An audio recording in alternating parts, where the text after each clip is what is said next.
Uptown Charlotte was alive again as playoff football finally returned to Charlotte, but the Panthers lose a heartbreaker at home 34-31 against the Rams. We'll break it all down right here on Locked On Panthers.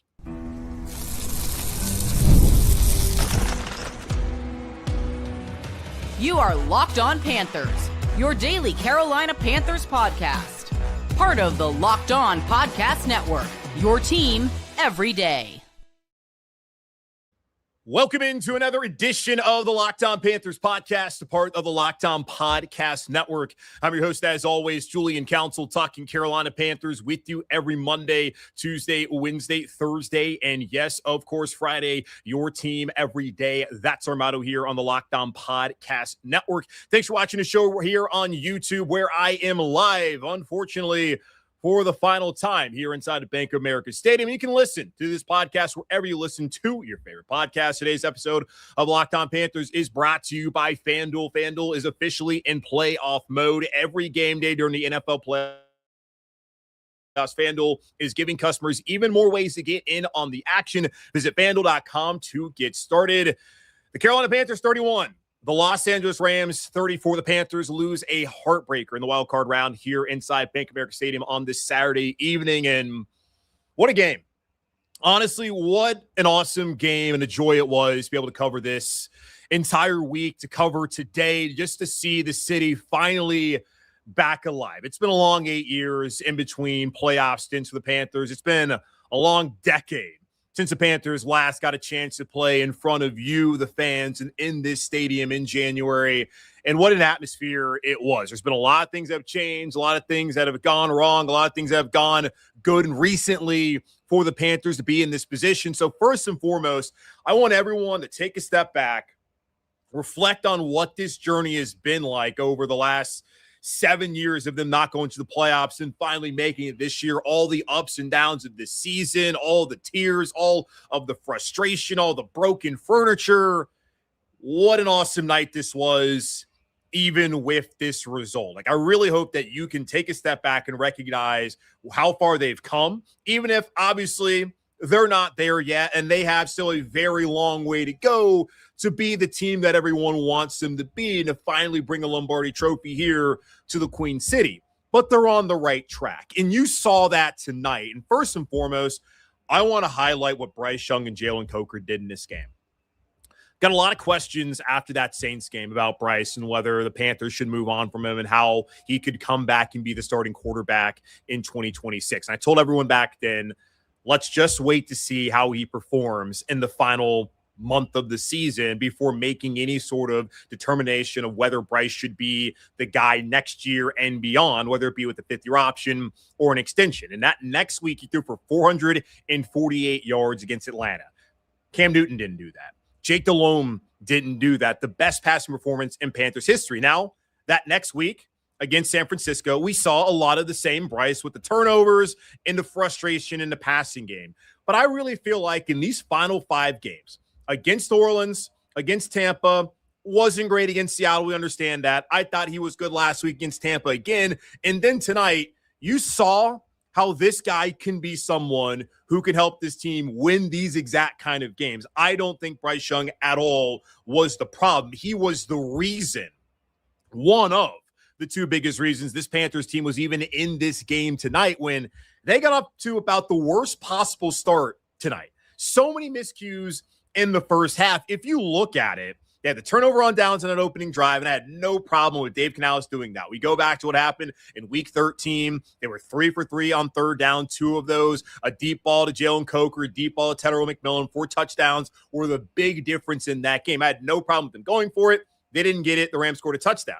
Bryce had the interception in the first half. I thought that Jalen Coker, from watching it, that he stopped running his route, sat down when Bryce thought he was going to keep going. You saw Bryce also double clutch before throwing that ball, deflects up a Rams defender into the hands of another one. Rams scored a touchdown on that drive as well. Yeah, Chuba had that drop where Bryce threw it a little bit in front of him, but you got to catch the ball in that situation. But the Rams, they had the punt.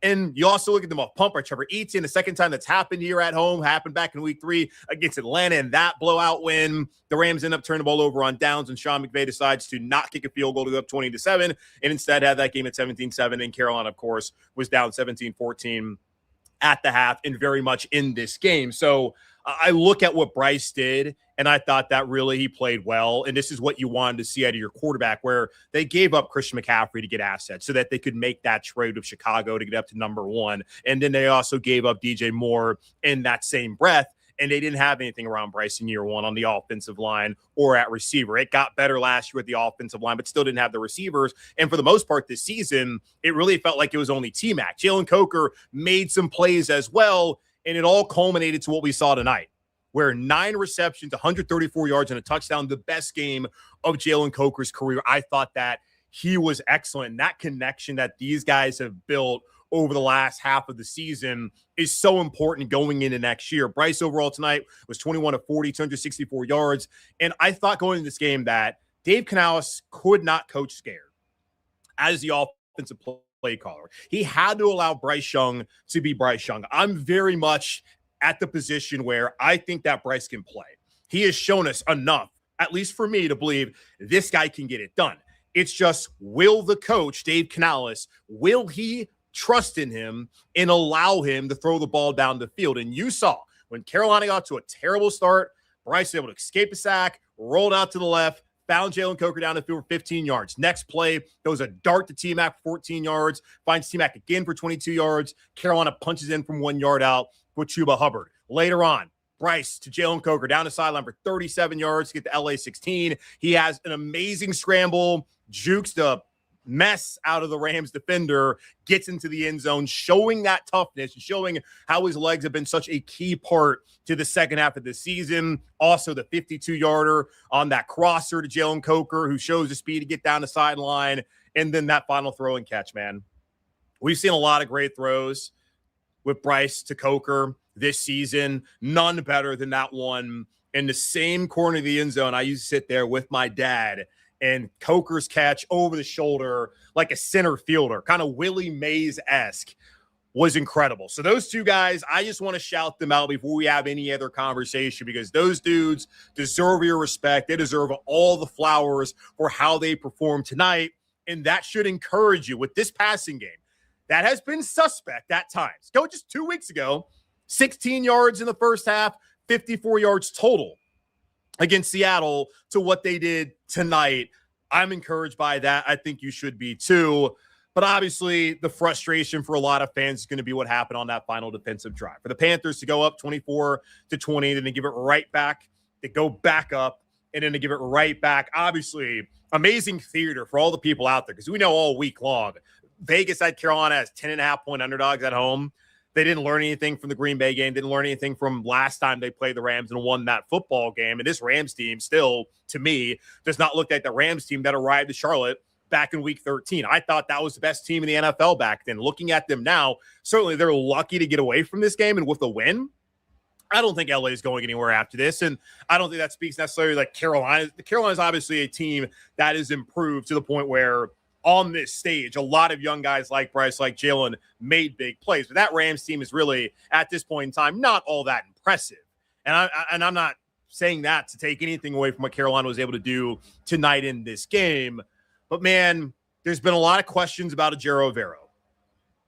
I remember around this time last year, I gave y'all the case for and against retaining Ejiro Evero after the Panthers had the worst scoring defense in the history of the NFL.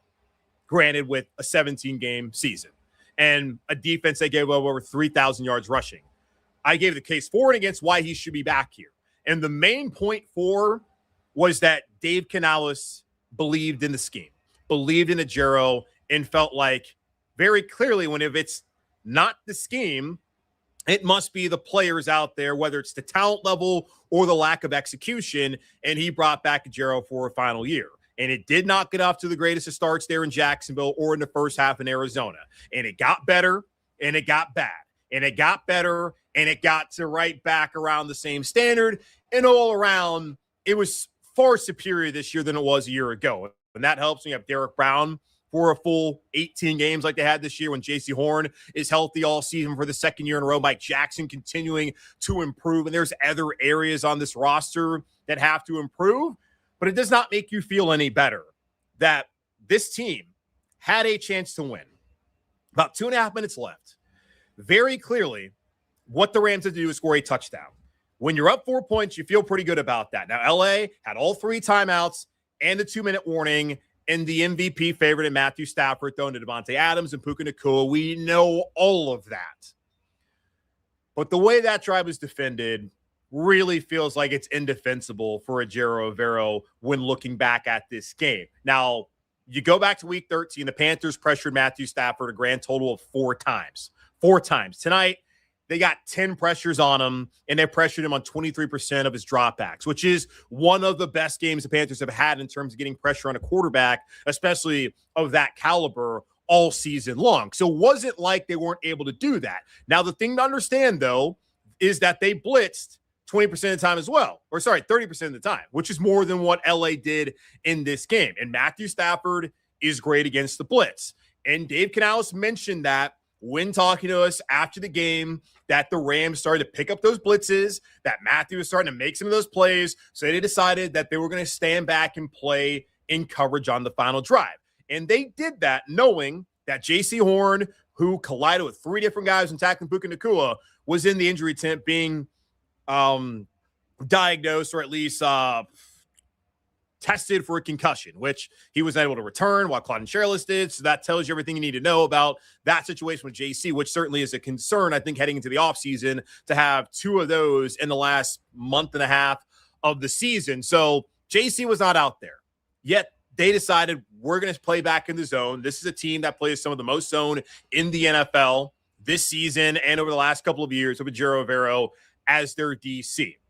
That's what they decided to do. They were no longer going to send a blitz. They were going to play coverage and let the MVP favorite basically pick you apart.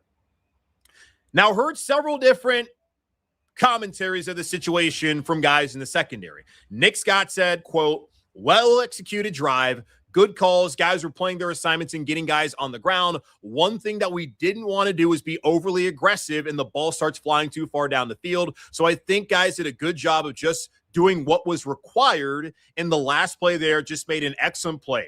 Trey was in great coverage. You can't ask him to do anything different. Good ball, good catch. And I do agree. Excellent throw, better catch by Colby Parkinson with Trevon Merrick in coverage. I don't really know what else you can do. But you do have to wonder, why is it that the middle was open throughout that drive? And that's what Dave talked about. That's what Mike Jackson talked about, that the outside, they had that pretty covered. And the Rams weren't really worried about the clock because they had the 3 timeouts. But consistently, Puka Nacua was open. Devontae Adams was open. And then Colby Parkinson for that touchdown. Matthew Stafford was 6 of 7 for 71 yards and a touchdown on that drive. The lone incompletion was a ball that hit Devontae Adams right in the chest. I don't really know what to say at this point. Mike Jackson even said in the locker room that anyone who's complaining about the coverage is an armchair quarterback. So that's one of your starting corners saying that you, the fan, who's frustrated by the DC and his decision-making in scheme, that you're an armchair quarterback, that how dare you have any sort of criticism of the scheme because you've never played in the NFL. That's what he said. So I guess I can't say anything, right? Look, man, there's going to be a comprehensive review of everything with this organization over the next couple of days. Ejiro Evero's out of contract after this season. We'll see what they do. Dave has consistently said he loves the scheme. I don't know what's going to happen. All I do know is that sitting back, playing coverage, not getting any pressure is always a recipe for exactly what we got tonight that ended the game for Carolina, who then turned around on their next drive. And the Rams also played coverage really well, and they got pressure by not really having to blitz. And the Panthers did nothing. Jimmy Horn Jr. had an opportunity to catch the ball and dropped it, and that was it. So I don't know. I don't really know what else to say at this point about it. Until the coach decides that he wants to move on, then these are things you're going to have to expect that happen. Hopefully, that won't be the case as far as that being a consistent thing, because we saw it against the Saints back in that game in week 15, It's nothing new. This has happened multiple times. It's happening in tonight. And now the Panthers season's over. But we're all armchair quarterbacks, so we can't complain, right? That's Mike Jack. Nick Scott at least breaks it down, thinks that they were in position. Guys got people on the ground, just made a great play. I don't know. That felt like to me that was always going to lead to a touchdown, just the way they were playing it.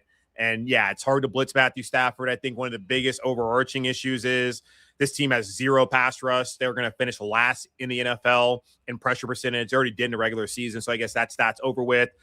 They got to get guys off the edge who can win. They got to get guys on the inside. And they already have kind of the guys they want on the inside anyways, but they got to find guys, the 4 up front, who can beat their guys and get consistent pressure.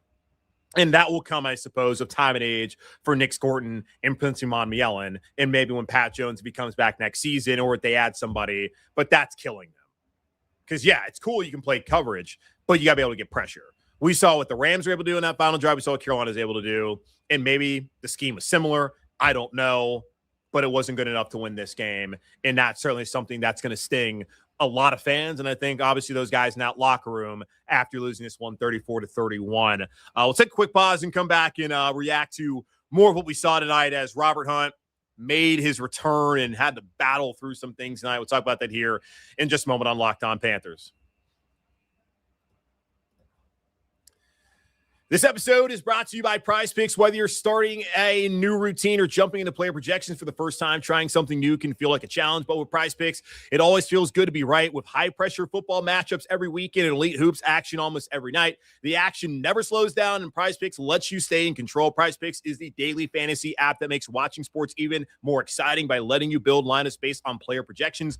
No drafts, no waiting. Just pick more or less and play your way. Getting started on Prize Picks is quick and simple. The app is super easy to navigate. Download the PrizePicks app today and use code LOCKEDONNFL to get $50 in the lineups after you play your first $5 lineup. That's code LOCKEDONNFL to get $50 in the lineups after you play your first $5 lineup. PrizePicks, it's good to be right. What if sports were traded like markets? Now you can put your sports IQ to work in real time with Robinhood Prediction Markets. It's not just against the house. It's you participating in a live market. You can buy or sell your positions live all game long. Use your sports knowledge in the moments that matter. Robinhood Prediction Markets changes the game. It's people moving the action, so when momentum shifts, you can move with it. I always knew the game, but never had a dynamic way to apply that knowledge. Now I can actually take part live in a market powered by people. You're no longer just a spectator. Play by play, you decide. Trade every play of Robinhood, now available across the U.S. Download the Robinhood app now to begin.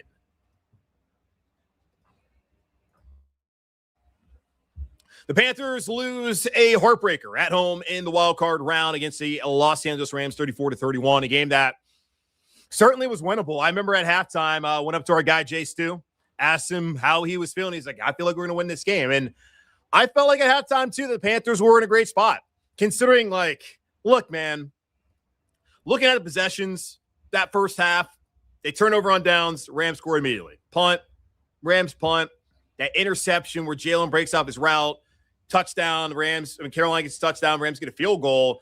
And after Carolina had to punt that ball, I was concerned. I was looking at it thinking, man, here we go.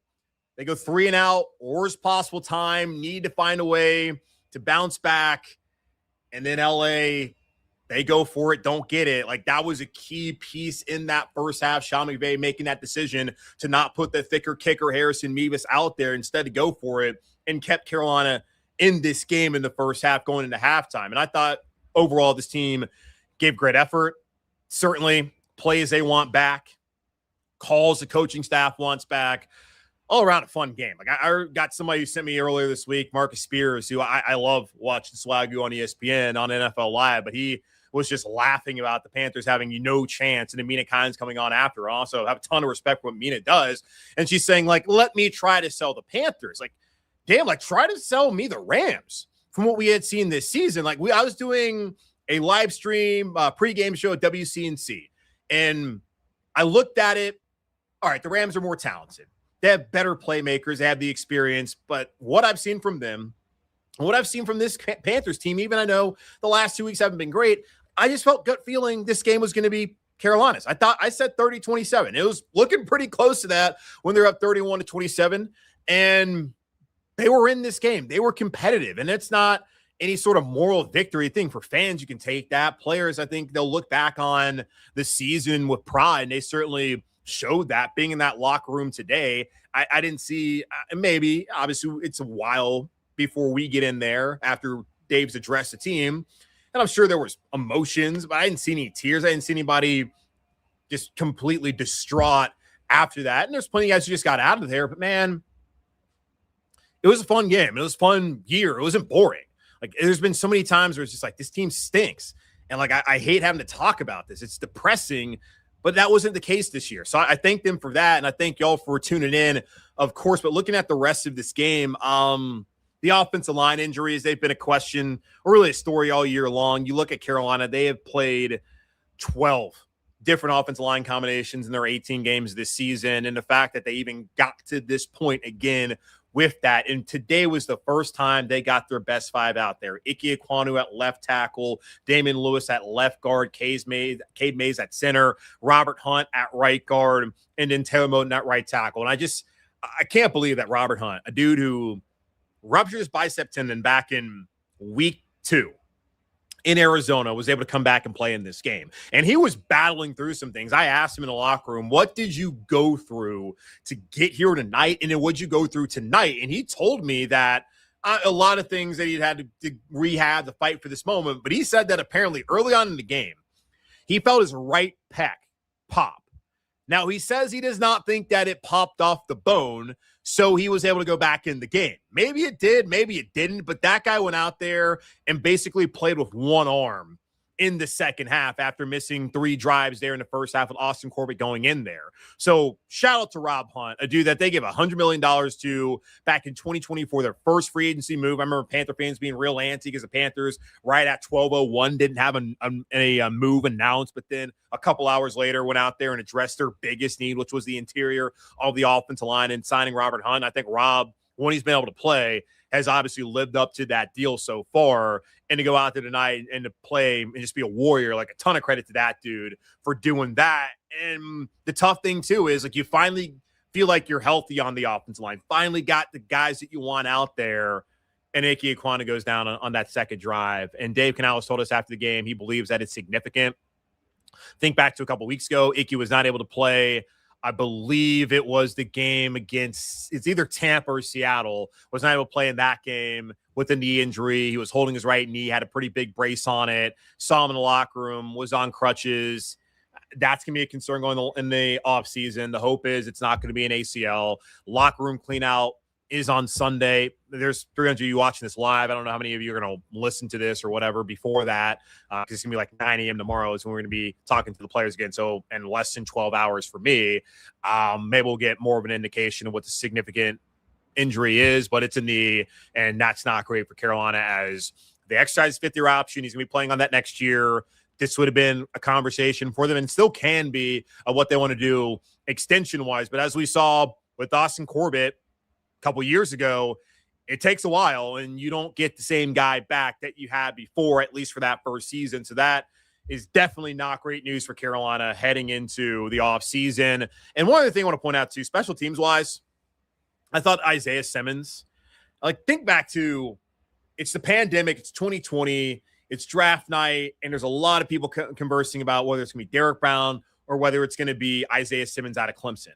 And the Panthers take Derek Brown, Isaiah Simmons goes off the board to Arizona, and it's kind of a big what if. Now, DB obviously has been great. He's been a team leader. He's been one of the best defensive tackles in football, and he's been compensated as such. While Isaiah Simmons has bounced around from the Cardinals to New York, I think to the Packers, now to here where he signed on as a practice squad player. And then you look at tonight, made a big play on punt coverage that had the Rams within their own, inside their own 7. And then the block punt, which then put Carolina back up late in this game. I'm just thinking about how so many people in this stadium wanted that guy to be here, wanted him to be a Panther, wanted the Panthers to finally draft a Clemson player, and how 6 years later, I guess really less than 6 years later, technically, he's back here making one of the biggest plays of the season. So I'm very interested to see where that goes with Carolina, and maybe if he can be kind of a reclamation project as a former first-round pick who has given clearly a lot of effort special teams-wise. So just want to also throw that one out there. But all around, guys, I just can't sit here and, be frustrated, be upset by what I saw just from being around the city today to being in the stadium and watching how far this team has come. And I think really that's the grand takeaway. We'll talk more about that here in just a moment on Locked On Panthers. The wild card round is here, and FanDuel is officially in playoff mode. Every game day during the NFL playoffs, FanDuel is giving customers even more ways to get in on the action, because right now, every NFL playoff game day, FanDuel users get a profit boost pack waiting for them inside the app. Each game day, you'll see a pack loaded with multiple profit boosts you can apply to the bets you like most. The boosts let you lean into your game day instincts, whether you're backing momentum, defense, quarterback play, or coaching. Every play feels bigger, and the boost makes your bets feel that way too. You make your picks and apply your profit boost to go after even bigger payouts while the playoffs get rolling. So visit FanDuel, an official sportsbook partner of the NFL, and grab your profit boost pack every NFL playoff game day. All right, reacting to the Panthers season coming to a close here inside of a Bank of America Stadium as they lose 34-31 against the Rams. Let me just kind of go through my notes real quick. I want to see if I don't want to miss anything. It's probably going to be the last time, honestly, we talk about this game, as eventually, or not eventually, immediately, in less than 12 hours, I'll be back here inside the stadium, down in the locker room, clean out, talk to some of the guys heading to the offseason. We'll talk to Dave Canales around 9:45 a.m. on Sunday morning. So we'll get indications on maybe some things with Ikem, with Rob as well, and then where their thoughts are with some other things heading to the offseason. So looking more at this game. I thought, let's see, and I think overall, Matthew Stafford, look at the stats. He had 24 of 42, 304 yards rather, 3 touchdowns, had an interception. Mike Jackson talked about actually how he'd been watching film and knew that was going to come, and he had told Devontae Adams early in the game, I'm going to intercept that. Gets that pick. I didn't think it was a great throw by Stafford anyways, but great play by Mike Jack, and that led to a touchdown for Carolina. So that guy, I think looking into the offseason, he signed a 2-year deal back in March. If I'm him, I'm ripping that thing up. This has been 2 years in a row. He's played damn near every snap. He has, according to PFF, because that's someone DM me being like, can we say that Mike Jack's better than JC all around? I'm not going to say that. PFF says that. That person said that. He's been consistent across from JC, and that's a great thing. And he's been durable as well. So if I'm Mike Jackson, or really his agent, I'm going to Brant Tillis, who could be headed to Atlanta. In all likelihood, it's going to be Ian Cunningham, the assistant general manager in Chicago, going down to Atlanta to be the general manager under the new president of operations there and president of football in Matt Ryan. So I don't think there's anything to be concerned about as far as Brant Tillis goes. If I'm Mike Jack's agent, I'm going to Brant and be like, hey, buddy, we need a new deal for my boy, because this guy's gone out there and made play after play, and he's played all these games. And according to PFF, has been a better corner than the other guy you're paying $100 million to. So I'll be interested to see how that plays out. But I thought that Mike Jack went out there and did his thing again. Panthers really still couldn't run the ball. 22 rushes, 83 yards. Now 24 of those yards were from Bryce. Chuba, 13 of 46, only 3.5 yards, but he had 2 touchdown rushes. Rico Dowdle, who really kind of faded away in the second half of the season, 5 attempts, 9 yards. He can't be healthy. That's got to be a big piece of this. I know there's a lot of people who want to see Rico get extended when he was having that run against Miami and against Dallas and against Green Bay. A season is not 4 weeks, as I told y'all back then. I'm telling you again, a season is not 4 weeks, 17 games. The guy hit on all the incentives except for the Pro Bowl, which is really out of his control. Unless Rico Dowdle, because he's not a name brand, unless he has 1,600 yards rushing, he's not going to be a Pro Bowler in the NFL. They're just not going to give it to him because he's not any of the big name guys, but a good player, and we'll see how that plays out. I think that when you already have Trevor Etienne, you're waiting to see what's going to happen with Jonathan Brooks, of him coming off an ACL, missing this entire season. You have Chuba, who they extended 14 months ago. I don't think it really makes a lot of sense, especially when in some of the biggest games of the season late, Rico didn't give you a lot. Now, he did save them in the middle part of the year, early/middle part of the year, so a lot of credit there. Sam Martin, what a weapon he is. That's the guy you want to bring back as well. Oh, let's see. Second half. Trying to find something. I think Yeah, I mean, I don't really have anything else to really throw out there. Just game-wise, I thought Bryce was great. I thought Jalen Coker was great. I thought defensively, you look in the middle part of this game, like it was touchdown, punt, touchdown, field goal. Those are the first 4 drives to the Rams. They didn't win punt, downs, punt, field goal, interception. And then it was touchdown, the block punt, the touchdown, and the end of game. So really, for half the game, you really held them down.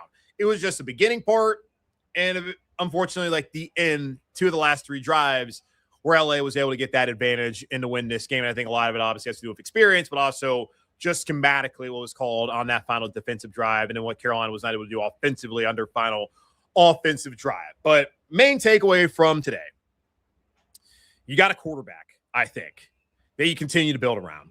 Year 1 was effed up beyond all recognition. Fubar. I throw that away. Year 2 did not go the way you thought it was going to start up. Bryce came back. You got a lot of confidence. And then this year, yeah, there was a lot of passing games that were not great. Yeah, there's still a lot of things you'd like to see him do. But I think overall, this was a successful season for Bryce Young as Carolina Panthers starting quarterback. Hell, they won the division. It helped them win the division, y'all. And we were going to find out whether he was going to be someone who's going to help them get to this spot or if he was going to be someone who held them back. And he certainly was not the latter. He was the former. He helped them get here to the playoffs, to a division title. Yes, with some help from their friends down I-85 South in Atlanta. I understand all of that. And thanks to Tampa as well, as they fell apart late in the season. So you have a quarterback. You have 2 receivers in Tyrell McMillan and Jalen Coker.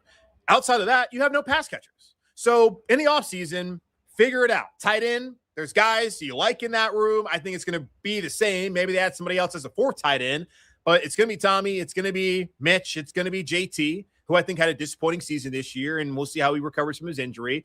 And then after that, there's nobody else. Receiving-wise, we'll see. As far as a Horn, tough catch, tough drop there. Young guy. That's only the 2nd time this season he's been asked to make that play. Made it against Miami, which they're not here if that doesn't happen. Didn't make it tonight. They probably were going to not score on a Hail Mary anyways, so it didn't really matter, I think. But, yeah, you got to catch that ball. But they don't have anybody other than Jalen Coker and T-Mac. I think they got to find a veteran receiver to put with those 2 guys and then move on and have Bryce with that. Offensive line-wise, Icky, we'll see what the injury is there as far as recovery. Rob, same kind of thing with the pack. And it's like, bring back Cade, move on from Austin. You got Damian Lewis, you got Taylor Moton. You should have your starting 5 back next year. And the way injury luck goes in this league, we've seen it here in Carolina. 1 year, you're extremely banged up. The next year, you're healthy. Hopefully, later on here in 2026, that will be the case. Defensively, that front you got, you like it with Derek Brown. You like it with Ashawn Robinson. You like what you have also with Bobby Brown and Turk. Got to have him be more healthy next year. But I think overall, you got 4 guys you like. Edge rushers, I think Nick Sword's a hell of a player, man. I think Princeton's going to be a good player too, but you got to find somebody. You got to find a vet who can come in and be instantly a threat off the edge. And that's what happens when you don't pay Brian Burns. Games like this, you don't have somebody who can get that, who can win, and you got to play coverage. So that's on the organization for not having the right guys in place, and also on the coordinator for the scheme that he had late in that game. A linebacker, huge need. That's what they probably need to get in the 1st round. That's my first draft take. You're welcome.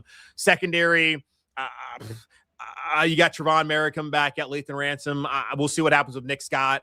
A joy to talk to in the locker room. I thought he had kind of a rough game out there in some of these plays. So we'll see there. Corner, you got Mike Jack, you got JC. Slot may be something you want to think about. I mean, Shaw was out there. Maybe they want to find somebody else. I don't know. I think all around, they're in a good position. You got a head coach who no one wanted to interview a couple years ago. In year 2, he's built a culture that was strong enough to get them to this point.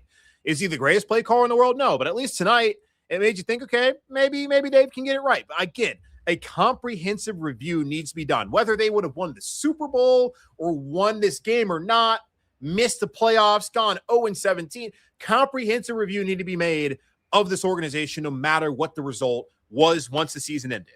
And we'll see what he does as far as whether he's going to keep calling plays, which after last week, I was like, hell no. And still to this day, I think that maybe the best thing for this offense would be to find a more experienced play caller. There are guys available right now. Mike McDaniel's available. Todd Monken is available. Cliff Kingsbury is available. I don't know if those guys fit but they're available. And hell, McDaniel would be a guy I'd be very interested in to run a Shanahan offense here in Carolina, especially considering schematically how they're able to run the ball. Where you've seen with Dave, they couldn't run the ball in the second half of the season. They didn't run the ball at all when he was in Tampa that one year. They ran the ball fairly well last year for the most part, but stubborn about running the football. We haven't really seen that play out to a high level of success. So I think overall, the organization is in a healthy spot. You got a coach, you got a quarterback you can trust in for another year or two, and we'll see where he takes you. I don't know what the ceiling is. It's still very early for Bryce, but you have that. You have a general manager in Dan Morgan who knows what he's doing. You have a cap guy and a contract guy in Brant Tillis. This is a healthy organization right now. You have a solid foundation. Now, like our guy Stu said, what's real, what's fake, go find that out this offseason.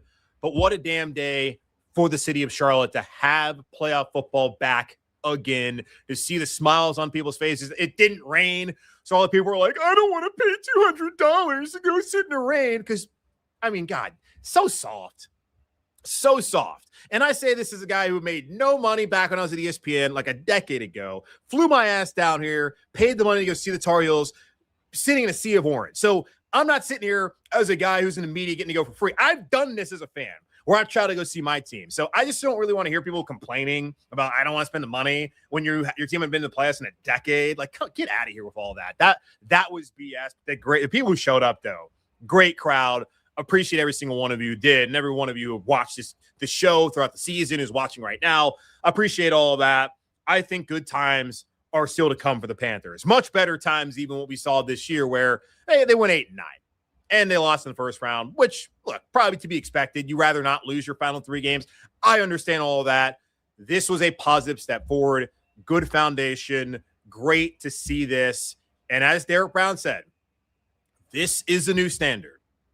Not 8-9, but being back in winning division, playing meaningful football in December, and playing in January with that NFL wild card logo on the field. This is only the beginning.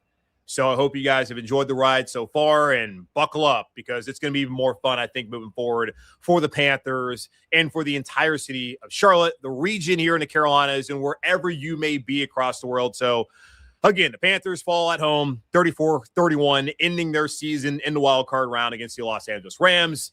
We'll have more on the rest of the season here on Locked On Panthers, of course, but that's going to wrap up this edition of the Locked On Panthers podcast, part of Locked On Podcast Network, hosted by yours truly, Julian Council. Again, y'all subscribe or follow the show for free over on YouTube or wherever you listen to your favorite podcast. And be sure to follow me, Julian Council, over on Twitter and over on Blue Sky as the weekly mailbag moves to Fridays throughout the offseason. Every single Friday until we get to the summer, when I start taking time off, we will have the weekly Friday mailbag. So at me, DM me, get those questions in, and wait a couple of days because locker room clean out tomorrow on Sunday. We'll hear from the players, hear from Dave. I think we'll hear probably from Dan Morgan at some point early next week. After all that, ask me questions, or you can ask questions now, but your question may be answered before then. But ask me questions, and I'll answer them on Friday, every single Friday throughout the offseason. But again, be safe, be happy, be whole, and as always, keep pounding. And I'll talk to y'all all throughout the offseason because, again, your team every day.